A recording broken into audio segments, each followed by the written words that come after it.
Demək olar ki, bircə sənətdə azadam. Çünki o azadlıq səhnədə yaranandan sonra onunla qaynayıb qarışıram. Hiss edirəm ki, ayaqlarım yerdə olsa da, ruhum deyil. Bir neçə gün onun təsirində oluram. Elə tamaşaçılar da var ki, deyirlər, bizi ulduzlara, sanki Allahın yanına apardız.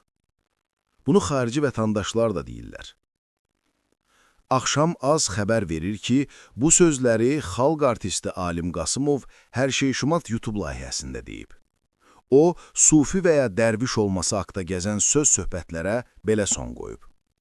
Bir jurnalist məndən müsahibə alacaqdı. Axşam konsert idi.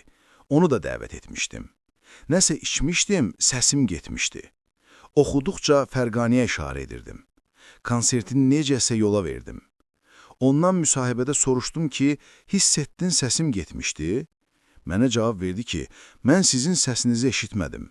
Onu bilirəm ki, səhnəyə gələndə tamaşaçıların üstünə bir aura yayıldı və orada olan artıq nəyisə bilmədim. Musiqi bəşəridir.